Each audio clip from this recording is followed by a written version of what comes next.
Olá, bem-vindos ao podcast Repense.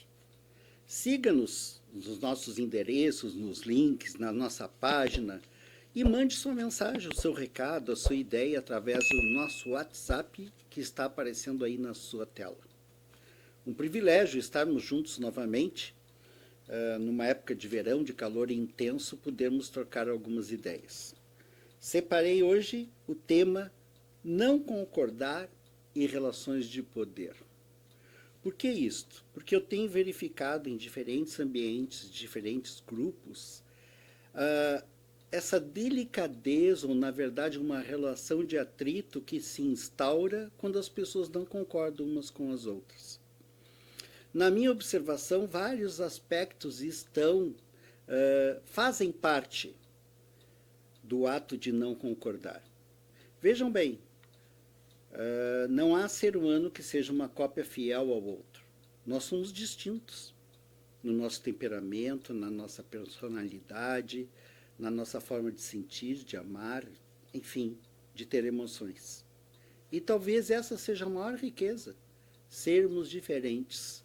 Portanto, encontrar a metade da laranja pode ser um grande equívoco, porque nós precisamos, isto sim, nos complementarmos, nos sentirmos completos com outras pessoas. Mas nós não podemos depositar em alguém uma metade nossa para que a gente seja uma unidade. Nós precisamos sermos unidade conosco para podermos nos partilhar com os outros. Nas inter-relações, quando nós não concordamos por diferentes assuntos, parece que afloram algumas emoções de raiva, de mágoa, de ressentimento, parece que abala a nossa autoestima, porque a nossa ideia não foi aceita, ou porque um argumento que eu dei foi refutado. Mas quando nós usamos da discórdia como ferramenta de poder, quando nós usamos da discórdia para menosprezar alguém, para diminuir alguém, para rechaçar, para excluir, ou até para induzir os outros a não gostarem de alguém. E por isso, às vezes, consciente ou inconscientemente, nós fazemos uso de algumas armas de poder nas nossas inter-relações. Às vezes, nós silenciamos, e o nosso silêncio é poderoso, porque eu estou numa relação com alguém que, se eu silencio, eu posso querer fazer com que esta pessoa se sinta culpada, se sinta falante demais, ou que ela comece a neurotizar, que ela comece a pensar, eu falo, digo, implico, e a pessoa não faz nada. Eu devo estar com algum problema. Será que eu estou errado? E o silêncio demove. O silêncio provoca um movimento na outra pessoa. Aí nós temos, às vezes, num par, um membro que silencia e outro que fala. O que fala se sente culpado por estar falando, sinalizando ou até trazendo alguns problemas à tona. E o que silencia cria esse movimento de culpa na outra pessoa. Silenciar pode ser um ato de sabedoria, com certeza, em alguns momentos, quando a nossa fala não vai gerar nenhum progresso, não vai acrescentar nada, ou quando nós estamos num ambiente em que não há escuta, silenciar é uma sabedoria. Também é sabedoria silenciar quando nós percebemos que a outra pessoa, um grupo, está precisando dar seus próprios passos sem a nossa interferência. Então, todas as nossas ações podem ter dois movimentos, um positivo e outro negativo. Mas o aspecto principal que eu quero abordar hoje são as ferramentas de poder que nós fazemos uso para mobilizar as outras pessoas. E o silêncio, às vezes, é uma ferramenta de poder, quando também não é uma arma. Porque eu silencio para provocar sensações, impressões e quase sempre culpa. Outra grande ferramenta de poder Autoritarismo. Quando eu me torno autoritário, quando eu me torno um ditador, seja de forma escrachada, ou forma veemente, ou até fingindo que sou democrático, eu estou dizendo, estou ditando que eu quero que as coisas aconteçam como eu acredito que seja o melhor, através da minha verdade. E aí eu sou autoritário. Uma pessoa numa comunidade ou numa casa, quando ela é autoritária, ela está dizendo das dificuldades que ela tem de dialogar, de sentar, de conversar, de se comunicar. E muito mais, essa pessoa se acha empoderada de uma verdade. Um dos maiores erros no nosso planeta. Nos empoderarmos de verdades e levantarmos as bandeiras, fazendo com que todos os outros engulam a verdade que eu acredito. Quando, ao fim e ao cabo, a verdade é uma caminhada de grupos. Vejam bem, não estou falando em ética. A ética é inquestionável. A ética é aquilo que todos nós precisamos perseguir durante a nossa vida, como bom caráter também. Mas viver exige comunicação. Viver exige negociações. Um ambiente familiar é um ambiente construído pelo grupo, dirigido pelos adultos, pelos tutores, pelos responsáveis. Com certeza, essa é a missão. Mas num clima de diálogo, num clima em que o silêncio é aquele silêncio necessário e não um silêncio impedido, inibindo as pessoas de serem quem elas são. Por isso o autoritarismo é uma ferramenta de poder. E nós temos vivido ao longo do tempo, ao longo da nossa história, um autoritarismo com nomes democráticos, com bandeiras democráticas. E nós conhecemos, todos nós, aquela pessoa que se diz democrática, inclusiva, que quer sentar e dialogar, mas no fim é tudo como ela quer. E ela vai usar de meios, de artífices, para que tudo fique como ela quer, ou como ela acredita que seja verdade. Já falamos de duas ferramentas, o silêncio e o autoritarismo. A outra, a vitimização. Toda vez que eu me vitimizo, eu estou querendo provocar uma reação em alguém. Quando é que nós nos vitimizamos? Quando nós não temos razão, ou quando não sabemos o que fazer com o que está acontecendo. Se alguém me desafia, se alguém me contesta, ou se alguém quer conversar comigo sobre coisas que não estão bem, e eu começo a me vitimizar, eu estou querendo que essa pessoa pare de falar. Eu estou querendo que essa pessoa pare de me cutucar, que não mexa nos meus medos, nas minhas inseguranças, nas minhas fragilidades. Aí eu me vitimizo. Ai, olha para mim. Ah, desculpe, eu sempre erro. O que é que eu estou fazendo? Ah, eu de novo, vou tentar mudar. E isto é para fazer a outra pessoa paralisar. O objetivo é este. Vejam bem, nós estamos falando de adultos, nós estamos falando de crianças, que precisam de atenção, que usam de meios para chamar a atenção. Nós estamos falando de pessoas adultas que têm interação no mundo como nós o conhecemos. Outra grande ferramenta, a acusação.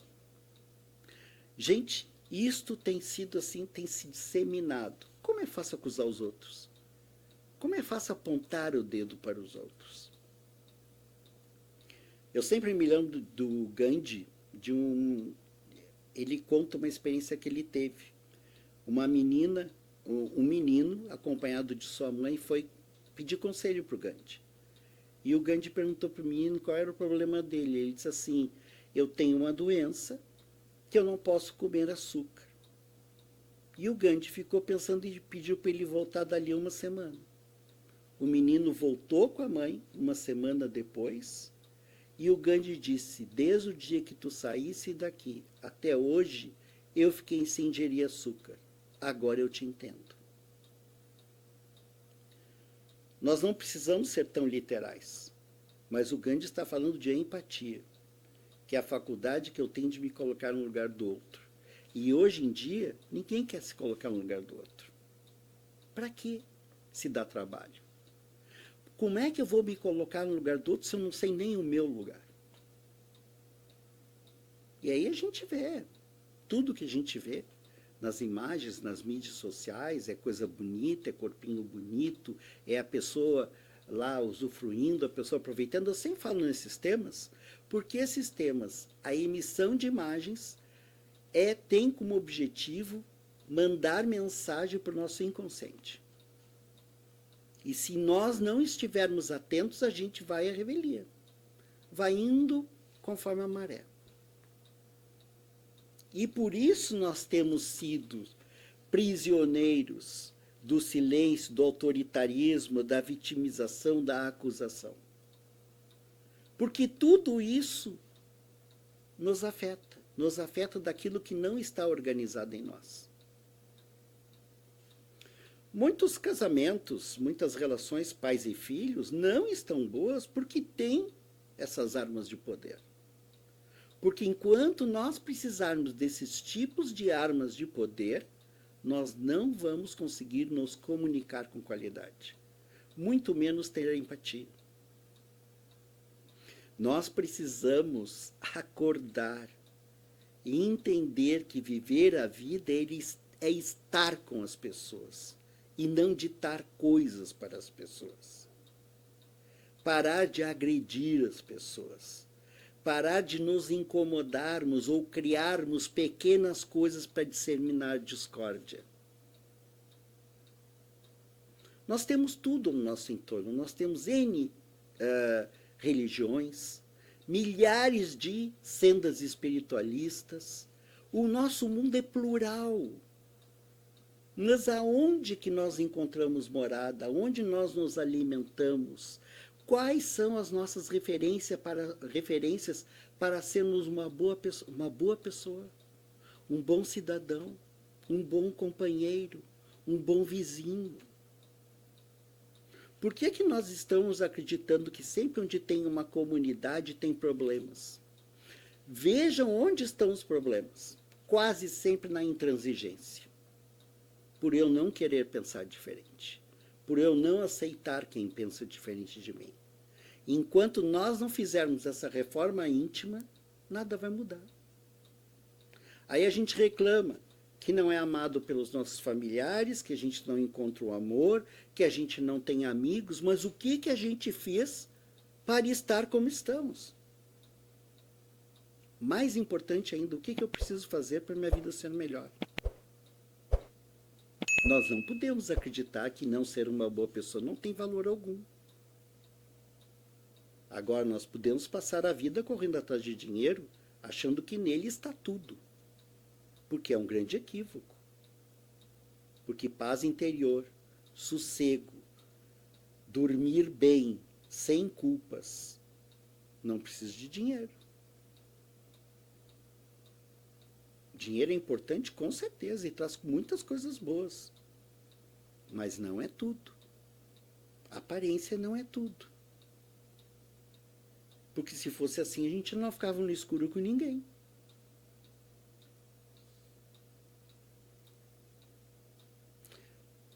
Antigamente não tinha luz, né? E principalmente o pessoal que morava para fora, às vezes tinha sessão do rádio. Mas as pessoas organizavam a sua noite a partir do pôr do sol. As pessoas conversavam no escuro umas com as outras. As rodas de chimarrão, a conversa no galpão. Essa é a origem de muitas pessoas. E as pessoas se conheciam de que forma? Muito diferente da nossa atual. Que a gente tem que estar bem vestido, não pode ter muita ruga, tem que estar bem apessoado, tem que estar aprazível.